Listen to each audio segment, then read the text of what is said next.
"Get your broke ass out of my hotel before I call security." The words slice through the marble air like a whip. The night manager's voice carries, bouncing off crystal chandeliers and glass pillars until it fills the room. Behind the mahogany counter, the young clerk tries to hide a smirk, but the smile leaks through, the kind that says she's enjoying the show more than she should.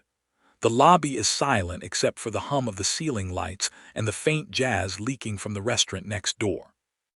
A single black card lies on the floor between them, gleaming under the chandelier like a small piece of defiance. Before we move forward, comment down from where you're watching right now. Because what's about to unfold in this Chicago hotel at 11:47 p.m. will go down as the most expensive mistake 3 employees ever made, and the most poetic act of justice their industry had ever seen. The manager's name tag reads Derek Walsh, and the arrogance on his face could stop traffic. He doesn't just snatch the card from the woman's hand, he flings it onto the marble as if touching it poisoned him. Then, with the confidence of a man who's never faced consequences, he grinds it beneath his polished Oxford shoe. The metallic surface shrieks faintly under the pressure, its black finish catching the light before cracking down the middle. "Fake," he says flatly, lifting his heel. "Whatever corner store you bought that from, go get your refund." Across the counter stands Maya Richardson.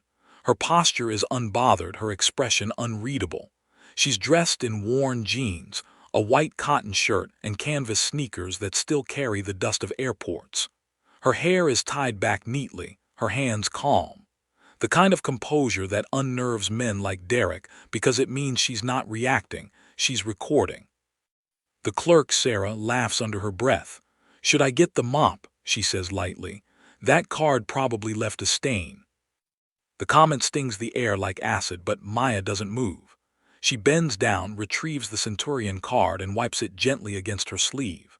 The metal feels warm, the warmth of humiliation, of arrogance pressed into its surface. When she straightens, her eyes meet Derek's, calm and still. "I have a penthouse reservation," she says simply. Her voice isn't defensive or pleading, it's surgical. She places her phone on the counter, the confirmation email glowing bright against the marble. "Sterling Grand Hotel, Penthouse Suite 4501, guest, Maya Richardson." Derek barely looks. Anyone can make one of those. He flicks the screen away with a single dismissive finger. "You think we're stupid. You people need to understand this isn't some motel off the highway. This is the Sterling Grand. We host world leaders, CEOs, A-listers. Look around you." He gestures with both hands, his voice rising. "Do you see anyone dressed like you? Anyone with sneakers in a place like this?" Sarah giggles again, trying to impress him. Maybe she took a wrong turn from the subway. Maya glances at the clock. 11:52 p.m., 8 minutes before her midnight video conference with Yamamoto Industries in Tokyo. 8 minutes before the world finds out what happens when arrogance collides with ownership. The few guests still in the lobby begin to sense the tension. A businessman in a navy suit lowers his phone mid-call. An elderly couple exchange nervous whispers. At the far end of the lounge, a young woman discreetly lifts her phone and starts recording. The red dot blinks. Live stream. Maya doesn't break eye contact. "I have my ID, my card, and a confirmed booking. I'd like to check in." Derek smirks, leaning forward across the counter. "Oh, I'm sure you would. But see, I've been doing this for 8 years. I can spot a scammer across the lobby. You've got all the tells. The cheap bag, the sneakers, the quiet tone. You people always try to act calm when you're lying." The sentence lands like a slap. "You people." The temperature in the room changes. Even the air conditioning seems to hesitate. Maya tilts her head slightly, studying him. "You think calm means lying?" "It means pretending," Derek fires back. "And you're pretending to be someone you're not. Now either leave quietly or I'll have you escorted out." Maya blinks once, slow, deliberate. "Then call security." He freezes for a second, thrown off by her composure. Patricia Wung, the assistant manager, steps out of the back office holding a clipboard. "What's going on here?" Derek gestures dramatically. Fraudulent guest trying to scam her way into the penthouse. Fake card, fake name. Patricia's gaze sweeps over Maya. Her expression shifts from curiosity to disdain. Ma'am, I'll need to see government-issued ID proving you can afford a suite of that level. Maya slides her driver's license across the counter. Patricia holds it up to the light, checking every hologram like a detective on a crime show. Could be fake, she says finally. Identity theft is common. Sarah snickers. I told you it was fake. Maya looks past them at the faint reflection of herself in the mirror behind the counter, tired eyes, travel-worn clothes, but unbroken resolve. Her father's voice echoes in her head. Power doesn't raise its voice. It just documents everything. And so she does. Her phone stays recording silently in her palm, screen down, camera up. Every word, every insult, every name tag. Patricia sighs impatiently. Ma'am, if you don't leave, we'll have to involve the police. Then involve them, Maya says quietly. The young woman with the live stream whispers, oh my God, this is bad. They're really doing this. The viewer count ticks upward, 47, then 102, then 186. Comments flood in, is this real? She's so calm. They're gonna get sued. Derek's face flushes red. You think filming is gonna help you. You're about to be trespassed from private property. Maya checks her watch. 11:54 p.m. 6 minutes. She doesn't argue. She just stands still, the eye of a storm that hasn't hit yet. Security arrives. A tall man named Marcus Thompson, broad-shouldered and calm, steps out from behind a marble pillar. What's the issue, Derek? Derek doesn't miss a beat. We've got a scammer here, fake documents, fake credit card, claims she's booked the penthouse. Marcus looks at Maya, then back at Derek. You sure? Derek scoffs. I know her type. Marcus pauses. Something in Maya's face, the stillness, the command, doesn't fit the label. Ma'am, he says carefully, do you have proof of your reservation? She gestures to her phone still glowing on the counter. Right there. Patricia rolls her eyes. We already checked, it's fake. Marcus frowns. It looks real to me. Derek snaps. Marcus, do your job. Escort her out before she starts screaming discrimination. That word, discrimination, hangs in the air like a match over gasoline. Maya meets Marcus's gaze. Before you do anything, Officer Thompson, I suggest you open your employee handbook, section 14.3. Read it. What? Derek laughs. Oh, come on, YouTube lawyers now. Marcus hesitates, pulling out his phone, scrolling. His eyes stop. Section 14.3. Immediate termination for discriminatory behavior with personal legal liability for reputational damages. He looks up, uneasy. How do you know about this? Maya doesn't answer. The clock clicks to 11:55 p.m. Derek forces a laugh, too loud, too brittle. Lady, you're done. You think quoting policy's gonna save you. Maya slips her worn leather messenger bag onto the counter, unzips it, and places something flat and official-looking in front of him. No, she says calmly, but this will. A letterhead gleams under the light. Sterling Hotel Group, Executive Office. Wait, Patricia says slowly, leaning closer. Where did you get this? Maya's eyes don't move from Derek's face. You'll find out soon enough. 6 hours earlier, the city looked different from the backseat of a Lincoln gliding down Lake Shore Drive. The skyline glittered like a promise, or a lie. Maya Richardson sat quietly, scrolling through a folder of internal audit reports on her tablet. Her assistant's voice came through her earpiece, calm, precise, unaware that tonight would turn into a lesson broadcast across the internet. Your midnight call with Tokyo is confirmed. Yamamoto Industries will join in from the Shibuya headquarters. Are you sure you want to take it from the Chicago property instead of corporate? I need to see something myself, Maya said. Her tone carried the finality of someone used to command. She closed the folder and looked out the window. Rain streaked down the glass in thin, shimmering lines. This hotel had once been the jewel of her company's portfolio, Sterling Grand Chicago, one of the oldest luxury establishments in the country. Marble imported from Italy, chandeliers from Austria, suites that once hosted presidents and royalty. When Richardson Ventures acquired the Sterling Hotel Group 6 months ago for $847 million, Maya called it a symbol of inclusion, a chance to prove that elegance didn't have to mean exclusion. But the numbers told a different story. Anonymous guest surveys, whispers from mid-level staff, emails that slipped through internal filters, words like bias, rude staff, humiliation, profiling, and one phrase that appeared too many times to ignore, treated like I didn't belong. So Maya decided to come in quietly, unannounced. No motorcade, no team, no PR wall. Just her phone, and a worn messenger bag containing documents powerful enough to end careers. She wanted to see how her hotel treated guests who didn't look wealthy. The irony was poetic, the billionaire disguised as the everywoman. Her father, Commander Richard Richardson, used to say, "Sometimes the battlefield isn't made of dirt and blood, it's made of paperwork and pride." She smiled faintly, remembering it. The Navy taught him discipline, he taught her silence. The most dangerous people, he said, never need to raise their voices.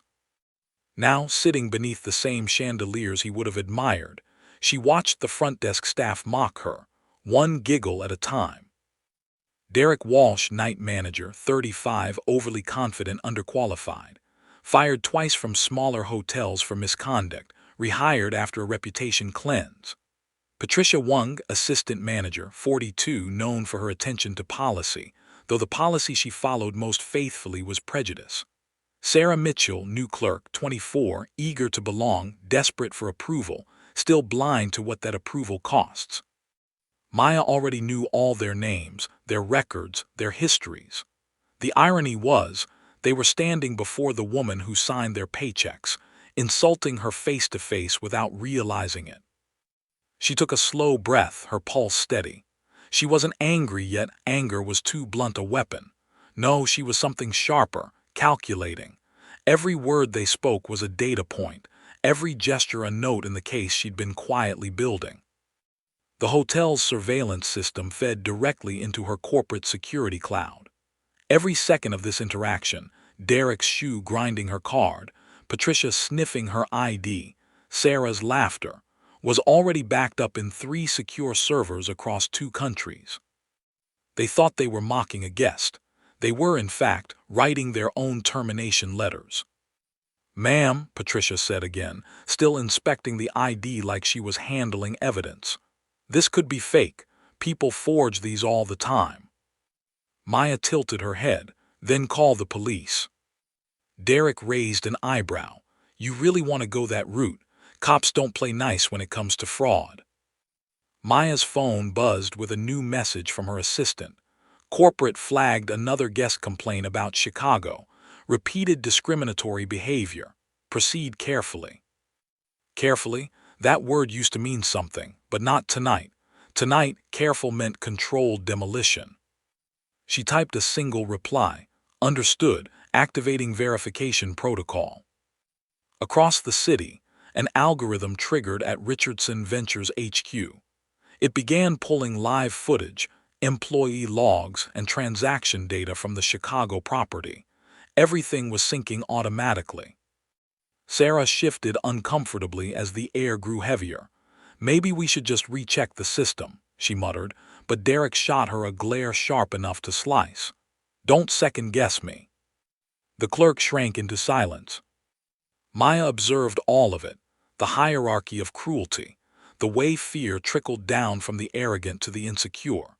She'd seen the same pattern in boardrooms, in federal negotiations, in every environment where unchecked authority turned men into caricatures of power. This was bigger than a reservation denial. It was a mirror reflecting everything wrong with how people judged worth, by shoes, by tone, by color. Marcus, the head of security, lingered at the edge of the scene. He'd seen things in his years on the job, but something about this situation didn't sit right. Maya noticed his hesitation, the flicker of conscience behind his professional mask. That small detail would matter later. Derek slammed his hands against the counter suddenly. "You've wasted enough of my time. You've got 5 seconds to get out before I call the cops myself." 5 seconds, Maya repeated softly, her tone steady enough to quiet the air. "All right, let's count them together." He frowned. "What?" "1," she said, watching his smirk falter. "2, 3, 4, 5. When she reached 5, nothing happened except her phone chimed. A single notification slid across the screen. Corporate oversight connected, live feed active. Far away, in a dimly lit boardroom in New York, 3 executives were now watching everything unfold in real time. Maya knew it, Derek didn't. He leaned in again, smugness returning like rot to the surface. "You done?" "Not yet," Maya said. "You're just getting started." Outside, thunder cracked over the city. The sound rolled through the lobby, blending with the faint whisper of rain against glass. It was as if the weather itself had decided to bear witness. Maya's hand brushed the card Derek had tried to destroy. The Centurion medal was cold now, like her patience. She placed it carefully on the counter, beside her phone. "You might want to double-check your system," she said. Sarah glanced nervously at the monitor, refreshing the reservation database. Her face drained of color. Derek." "What?" he snapped. There's a reservation under her name. Penthouse suite. Paid 6 months in advance." Derek laughed too loud, too fast. "Probably a glitch." "No," Sarah said quietly. "It's linked to Richardson Ventures Corporate. That's our parent company." The color left Derek's face. Patricia leaned in, reading the screen, her lips parted. "That can't be." "Oh, it can," Maya interrupted. Her voice was calm, almost compassionate, but it cut like a blade. "And it is." She reached into her bag, pulled out a single document, and set it on the counter. The logo gleamed under the light. Sterling Hotel Group, Executive Ownership File. "This," Maya said, "is your quarterly performance report. Revenue down 23%. Staff turnover 89. Guest satisfaction 2.3 out of 5. Patricia's eyes widened. Derek stammered, "Where did you—" "Page 3, Maya continued, her voice gaining quiet gravity, "details the disciplinary actions logged against management. That includes 17 formal guest complaints nomming you personally, Derek." He stumbled back. "That's confidential information." "It was," Maya said, sliding her ID across the counter. The same ID Patricia had called fake. The photo matched perfectly to the name on the document. Maya Richardson, Chief Executive Officer, Richardson Ventures. Every sound in the lobby died at once.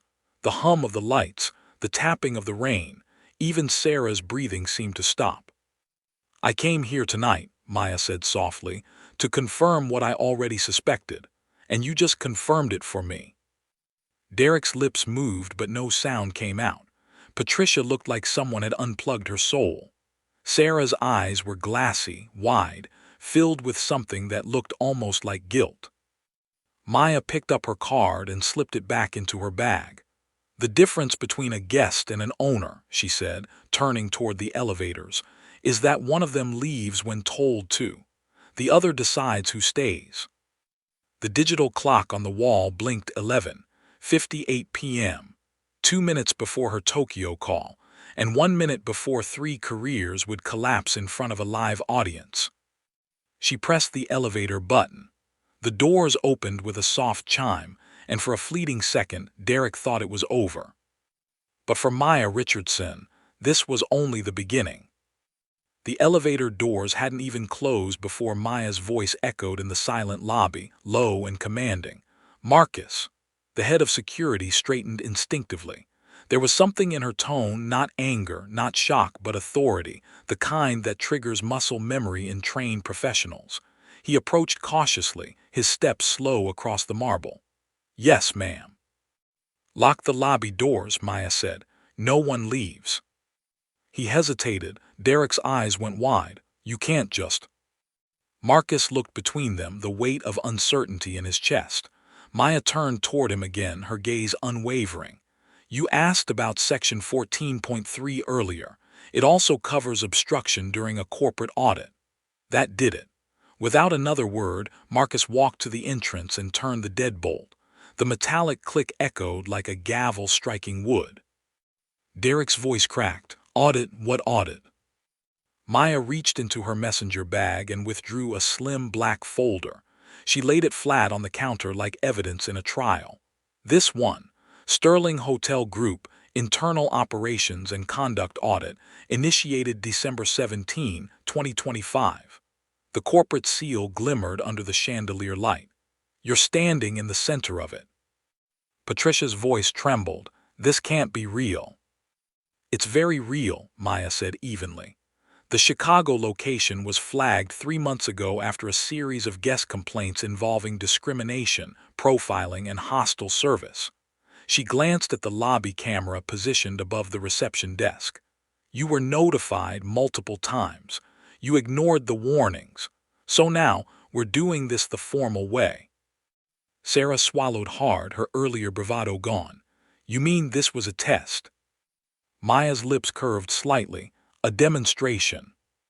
Outside, rain pounded the glass doors, the storm growing heavier, as if Chicago itself had decided to witness the reckoning. Derek laughed nervously, voice pitching higher with panic. You can't do this. You think you can just walk in and... I don't think, Maya interrupted sharply. I own. The words landed like a physical blow. Patricia stumbled back, her clipboard clattering to the floor. Sarah's eyes darted between them, realizing too late that every smirk, every insult, every dismissive glance had just become part of an official investigation. Maya opened the folder, revealing a cascade of documents clipped neatly in sections: financials, HR records, incident reports. Each page bore their names. This hotel, she said calmly, was once Sterling's crown jewel. Now it's the chain's biggest liability.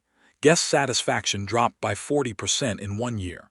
Staff turnover hit 89. The Chicago property alone accounts for 72% of our legal exposure. Do you understand what that means? Derek blinked, sweat forming along his temple. That's not my fault. The guests. The guests, Maya cut in, reported being treated like intruders, like I was treated tonight. She leaned forward, voice low and deliberate.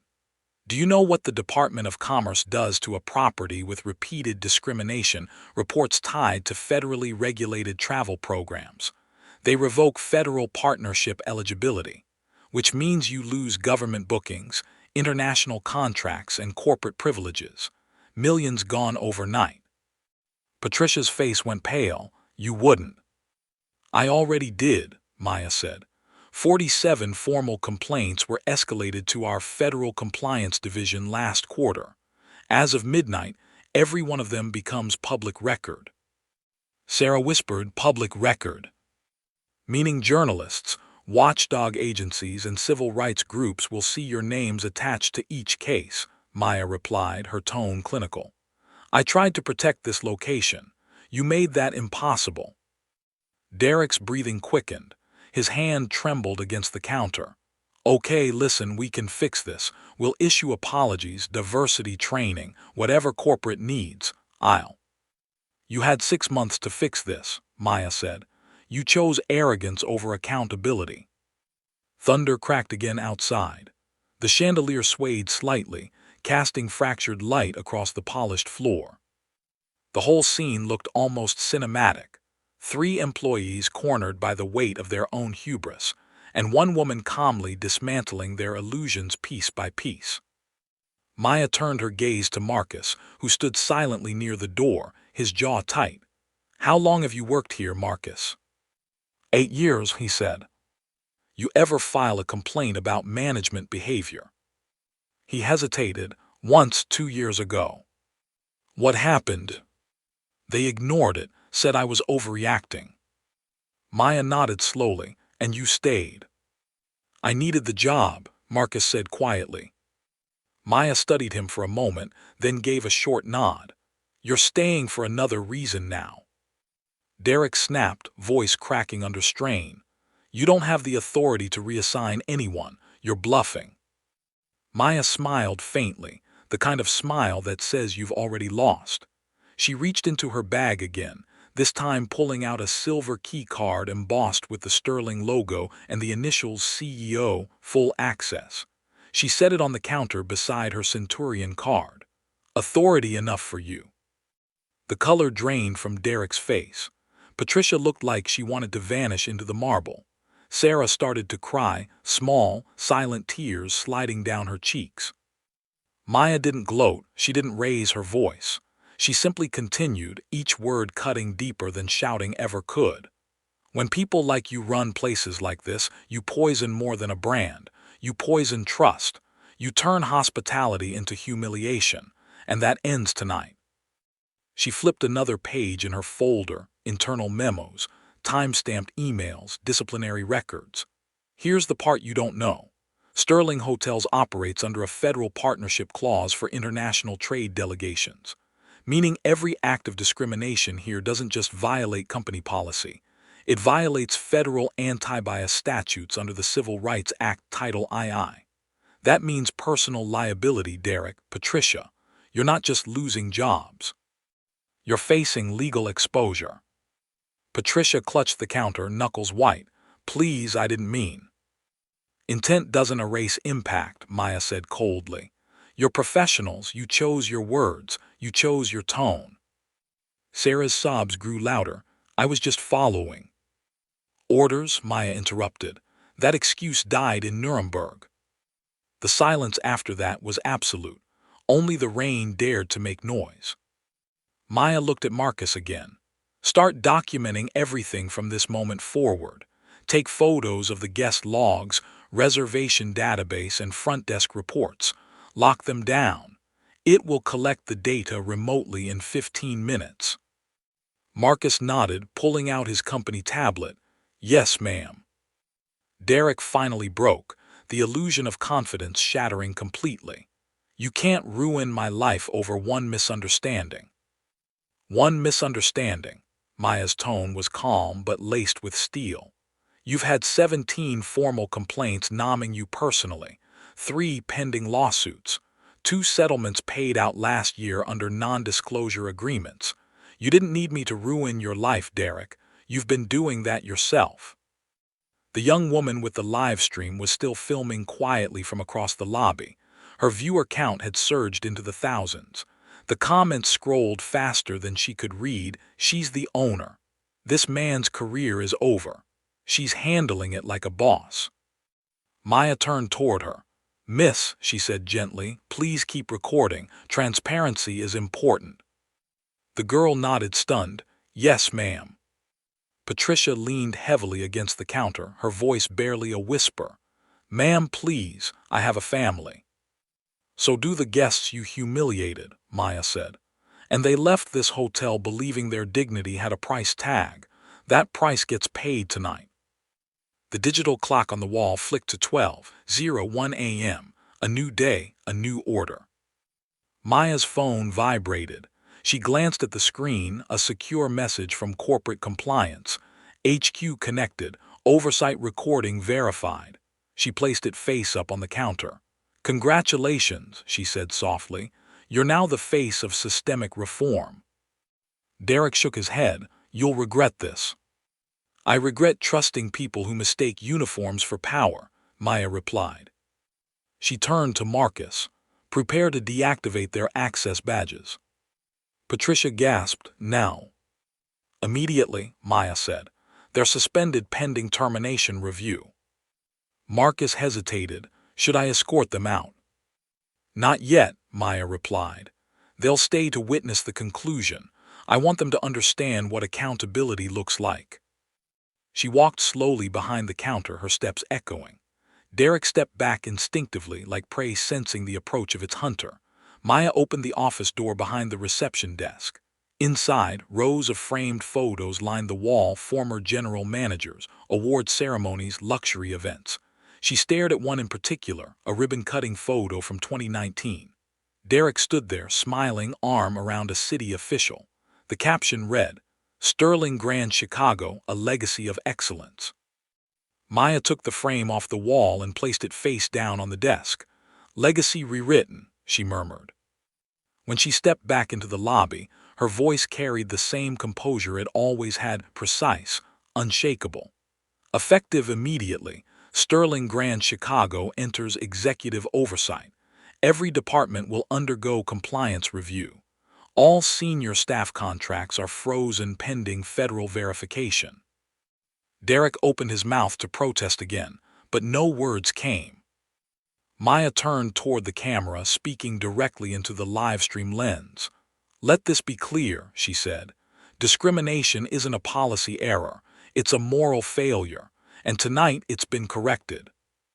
The lobby erupted not in sound but in energy. The guests watching began whispering, some clapping quietly. Marcus stood straighter. Sarah wiped her tears, trembling.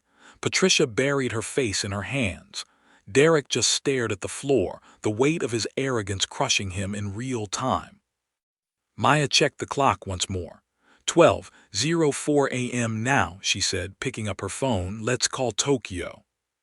The moment the clock flicks past 12:04 a.m., the Sterling Grand Chicago stops being a hotel and becomes a courtroom. The lobby's glossy marble becomes the witness stand, the chandeliers the spotlights of truth. Maya Richardson is both the prosecutor and the judge. Her laptop hums softly as she connects to the corporate network. The Sterling logo flashes on screen, followed by a secure login prompt.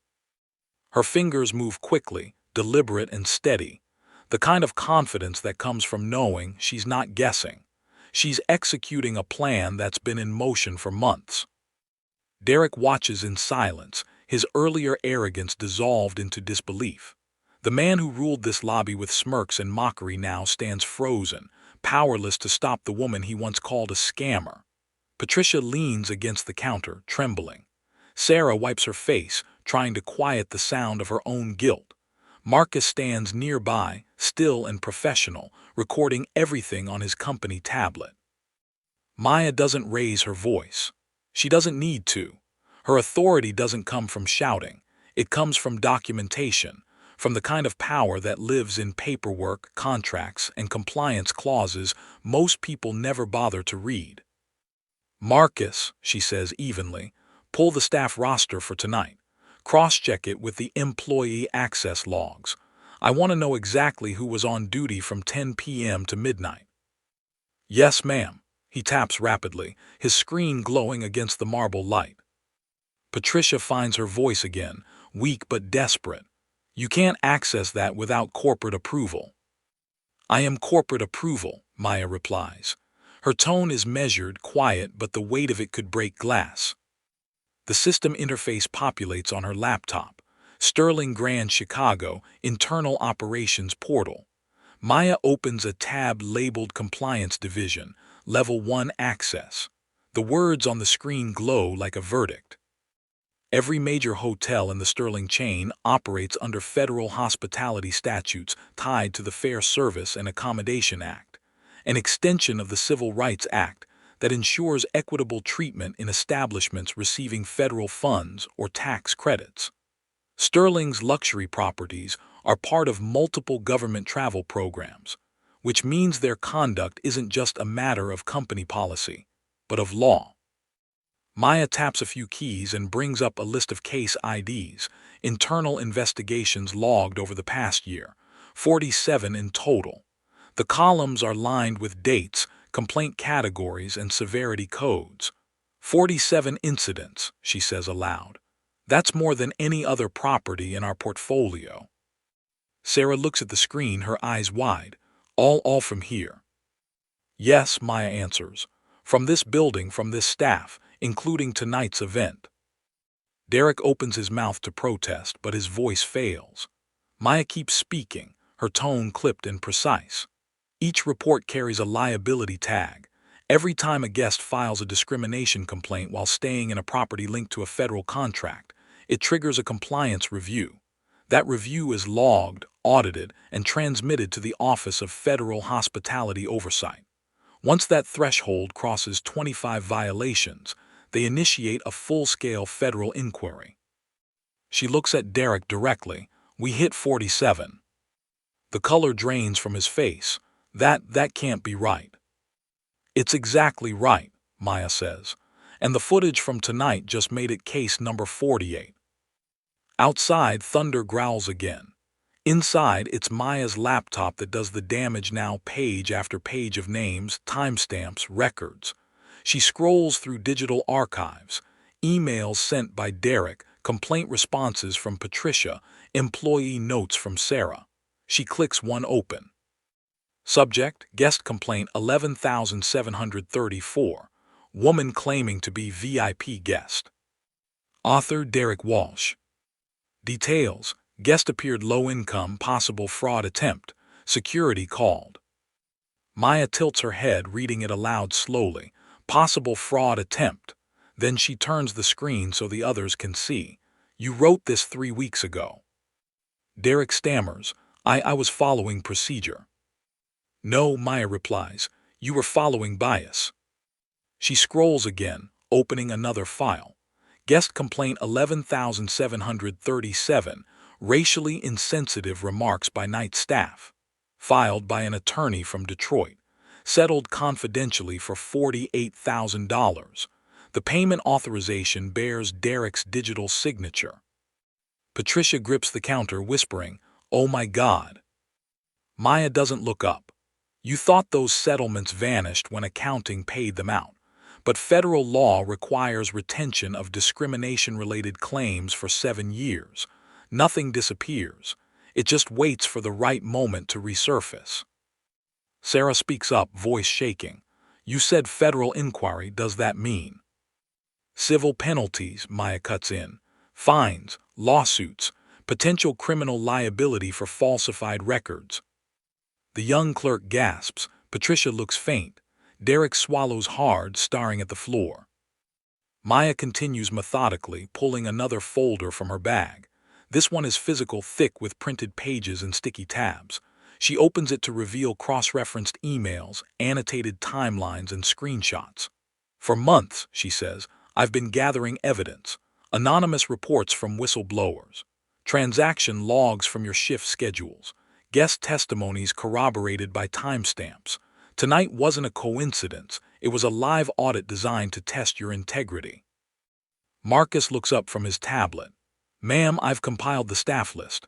Logs show Derek clocked in at 3:02 p.m., Patricia at 2:46, Sarah at 4:12. Good, Maya says. Forward that to the compliance server. He nods, sending it immediately. Maya's laptop chimes again, a notification from corporate. HQ compliance, remote access granted. Her terminal floods with live analytics, the kind of data that exposes everything hidden in the walls. Guest service scores, employee response times, keyword flagged emails. She narrows her eyes at one particular metric, bias complaints per 1. 0 guests, Chicago 22.7, chain average 0.9. That's not just a red flag, Maya says. That's a lawsuit waiting to explode. Patricia blurts out, we didn't know it was that bad. Of course you didn't, Maya says quietly, because you never looked. The thunder outside grows heavier, rolling across the lake. The glass doors shudder, as if the storm itself is pounding to get in. Maya stands, her laptop glowing like a beacon in the dim light. Derek, step forward. He hesitates. Why? Because you're about to explain to everyone here how a luxury hotel under my company's name became a symbol of systemic failure. He steps forward reluctantly, his posture slumped. I thought I was maintaining standards. Standards, Maya repeats. Is that what you call humiliation? You were maintaining segregation, not standards. He looks at her, eyes hollow. I didn't mean. You meant every word, she says softly. Every sneer, every insult. And you recorded them in your reports dressed up as customer verification. She turns her screen around again. displaying a section labeled Security Protocol Violations. Do you know what happens when your so-called verification checks disproportionately target guests of color? He doesn't answer. It becomes statistical evidence of discrimination, Maya continues. And that, Mr. Walsh, is the kind of evidence that federal prosecutors love. Patricia's knees almost buckle. Federal prosecutors. Yes, Maya says, because when federal programs fund your operations, you operate under federal jurisdiction. That means every discriminatory act is potentially a violation of Title II and Title VI. You don't just lose your job, you lose your reputation, your licenses, and possibly your freedom. The weight of her words sinks like lead. Even Marcus looks shaken, though his respect for her only deepens. Sarah whispers, You knew all this before tonight. Maya nods. Every detail. I gave you an opportunity to do the right thing without knowing who I was. You failed that test spectacularly. Derek leans against the counter, sweating. Please, I'm begging you. Don't beg me, Maya says. Beg the system you ignored. She opens a new window on her laptop and begins typing an email. The header reads, Subject, Immediate Compliance Escalation, Sterling Grand, Chicago. She copies the Compliance Board, Corporate HR, Legal Counsel, and Federal Oversight address. Her fingers type steadily, clinical as a surgeon performing a necessary operation. Attached are live recordings and documentation confirming systemic discriminatory behavior by on-duty staff at Sterling Grand, Chicago. Initiating immediate suspension of federal hospitality certifications pending investigation. Recommend revocation of management credentials for involved personnel. She hits send. The sound of that single keystroke, the faint tap, is louder than any thunder outside. It's the sound of 3 careers collapsing at once. The system pings, message delivered, logged for audit review. Maya exhales quietly, her face unreadable. And that, she says softly, is what accountability looks like in real time. The livestream camera still rolls silently from the corner. The chat explodes, she just sent it. This is unreal. Queen behavior. Maya looks at Marcus. Confirmed security footage from the last 2 hours is uploaded to the cloud. It's done, he replies. Good, she says. Then retrieve the personnel files for every employee who's received a complaint in the last 12 months. Patricia's lip trembles. That's half the staff. Then we have half a staff problem, Maya says coldly. And I fix problems. Sarah starts crying again. Ma'am, please, I didn't understand. Maya looks at her gently now, not with anger but disappointment. You did understand, Sarah. You just didn't care until it affected you. But if you're willing to learn, I'll teach you. If not, you'll leave with the others. Sarah nods through her tears. I want to learn. Derek sinks into the nearest chair, staring blankly ahead. The power he once wielded so easily now sits shattered at his feet. Maya closes her laptop.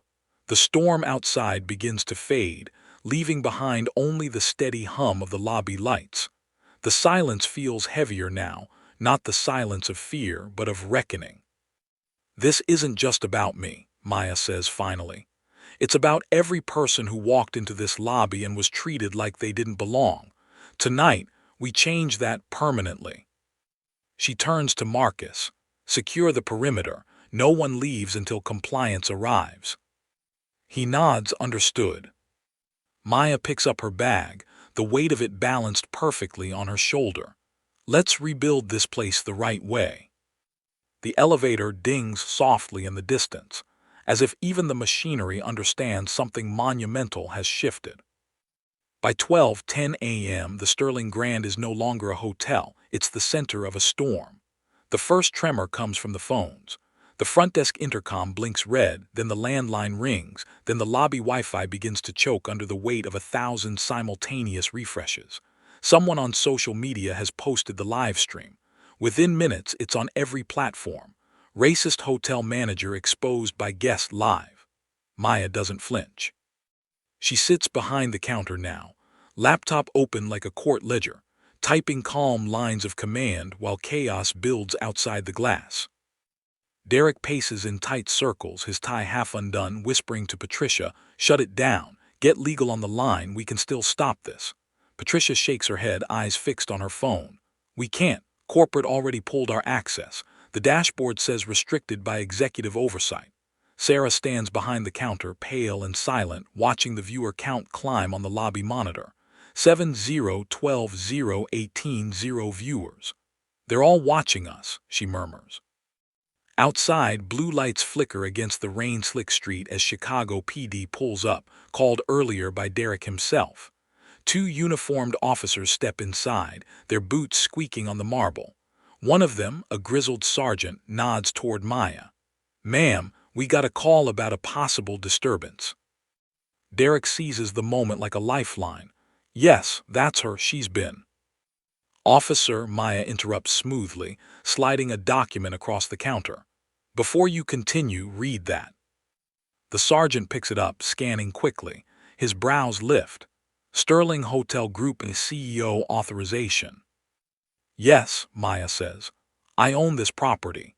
The only disturbance here is an internal investigation into staff misconduct. You're welcome to stay for observation." The younger officer blinks. "You own the hotel." Derek's voice falters. "She's lying." "She's not," Marcus interjects quietly, holding up his tablet displaying the live corporate dashboard. "Maya Richardson, CEO." The sergeant exhales, nods once, and pockets the paper. "Understood, ma'am. We'll stand by in case you need assistance." Derek's knees nearly give out. Patricia steadies herself against the counter. The officers step back near the doorway, silent witnesses to the fall of an empire. Maya's phone buzzes again, a message from HQ Media Relations. "Viral escalation confirmed. Press monitoring live. Proceed with controlled statement."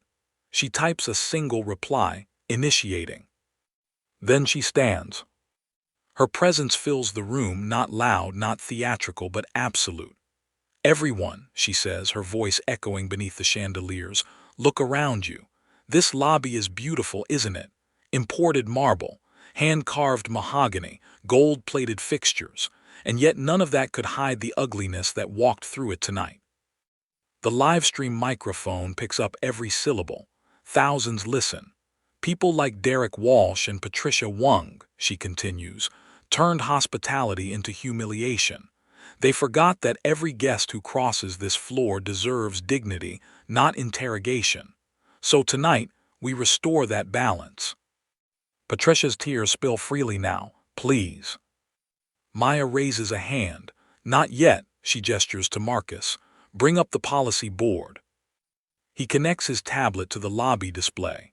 The Sterling logo flickers onto the 60-inch screen, followed by a PowerPoint titled Operational Audit Chicago Location.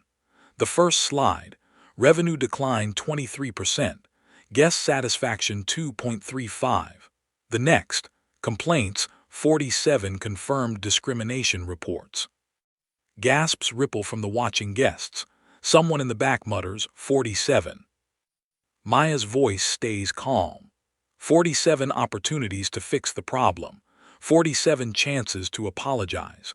47 times this management team chose pride instead of professionalism. Her laptop chimes again, HQ legal counsel joining via secure call. The screen projects an emblem, Richardson Ventures Compliance Division. A voice crackles through the speakers. "Ms. Richardson, we're on standby. Do you require immediate terminations?" "Yes," she replies. "Document the resignations as voluntary if submitted within 5 minutes.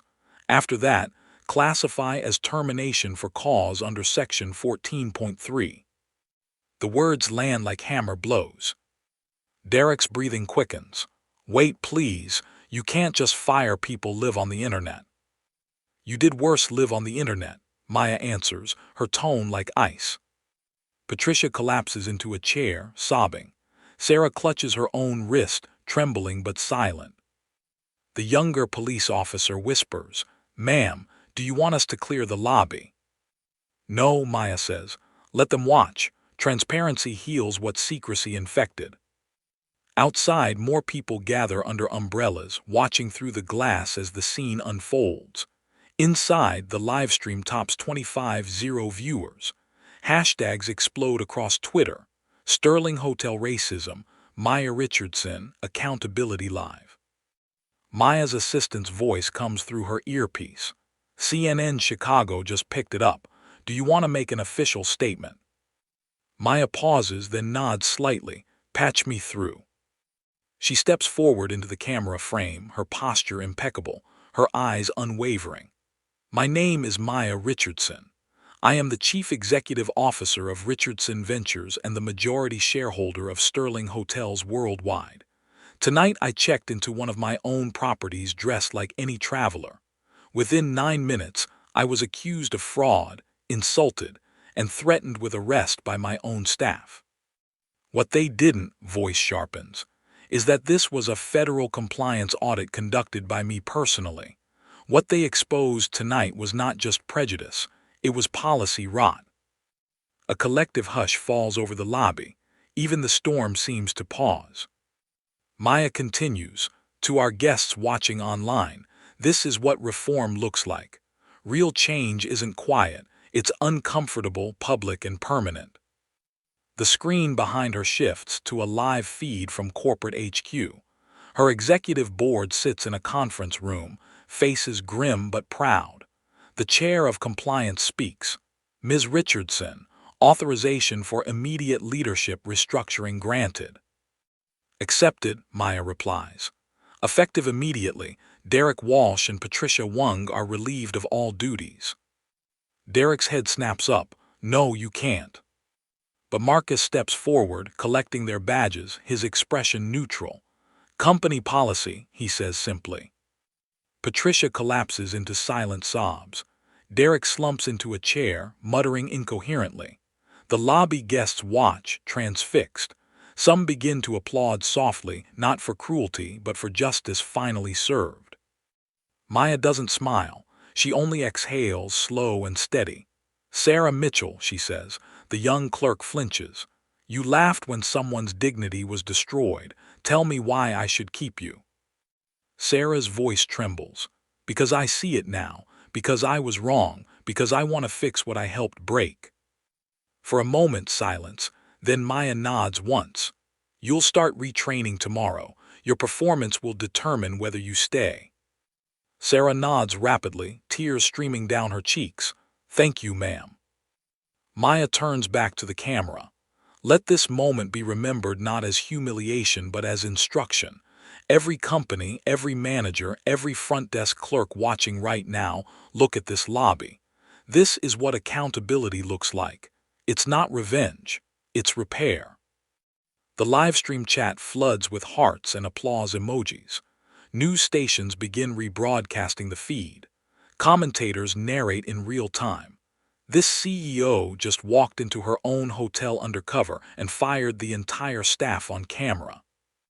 Maya checks her watch, 12:17 a.m., then addresses Marcus. Coordinate with corporate security. Ensure terminated staff vacate property immediately after signatures. Prepare media statement for distribution by sunrise. Yes, ma'am. The police officers still by the door exchange impressed glances. One murmurs, never seen anything like this. You're seeing leadership, Marcus replies quietly. Maya walks toward the elevator. The guests part instinctively, giving her a clear path. At the threshold she pauses, looking back one final time at the lobby where arrogance turned to ash. For years, she says softly, this building represented luxury. Starting tonight, it represents accountability. The elevator doors slide shut on a silent crowd, and a single woman who just redefined corporate justice. Maya begins the morning by turning her phone into a command center. Overnight, the viral video has reached national news. She calls the company's general counsel and orders full cooperation with federal equal employment opportunity investigators. Her legal team files preemptive notices to protect employees who reported discrimination and to document every incident. She contacts the Department of Justice's Civil Rights Division and the State Attorney General's office to coordinate audits on all Sterling locations. At headquarters, board members join an emergency call. Maya outlines a compliance overhaul, independent monitors, quarterly ethics reviews, and a whistleblower hotline that bypasses regional managers. She authorizes refunds and public apologies to all previous complainants. The move shocks the industry. Competitors rush to revise their own policies before regulators arrive. Meanwhile, Derek and Patricia receive certified letters, one confirming termination, the other demanding restitution for reputational damage. News outlets air clips of their behavior side by side with Maya's calm response. Commentators call it a corporate reckoning in real time. Maya's press conference becomes the most-watched livestream of the week. She announces a nationwide partnership with civil rights organizations and pledges millions to diversity training and community programs. As investigations proceed, federal auditors confirm systemic violations at multiple properties. The Sterling board votes unanimously to make Maya executive chair with full control. Derek's management license is revoked. Patricia is banned from hospitality for 5 years. Maya's reforms, new background check protocols, mandatory anti-bias certification, direct report systems, become industry standards within months. By year's end, Sterling Hotels posts record profits and zero discrimination complaints. The government publicly commends Maya's cooperation, transforming what began as humiliation into precedent-setting reform. She stands before the press and says quietly, "Justice isn't vengeance, it's maintenance of dignity." Weeks later, Maya's decisive actions have reshaped Sterling Hotels. Independent auditors confirm that her new guest dignity initiative has eliminated biased practices across every property. Staff at all levels complete mandatory retraining, and guest surveys show record-high satisfaction. The Chicago location that once humiliated her becomes a model site for inclusive service. National media continue to follow the story. Commentators describe the turnaround as a case study in corporate ethics. Universities invite Maya to speak about crisis leadership, and regulators adopt elements of her reform plan as guidance for the hospitality industry. Former critics now recognize that her swift, transparent response prevented years of litigation and rebuilt trust faster than anyone predicted. Inside the Sterling Grand's restored lobby, the plaque honoring dignity for every guest gleams beneath the chandeliers. Employees greet travelers with confidence instead of fear. Management meetings begin with discussions of accountability rather than revenue alone. Marcus now directs guest relations across the region, mentoring other managers on bias awareness and conflict resolution. Sarah leads a training program that prepares new hires to de-escalate confrontations before they start. Maya's schedule is relentless: board meetings, community forums, press interviews. But she treats each engagement as part of the same mission, making respect non-negotiable. When asked what kept her calm during that first night, she replies simply that authority means nothing if it cannot enforce fairness. Her message spreads beyond the company. Organizations across industries reference her reforms, calling them the Richardson Protocol.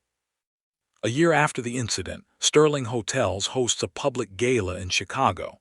Guests include civil rights advocates, government officials, and employees who once feared losing their jobs.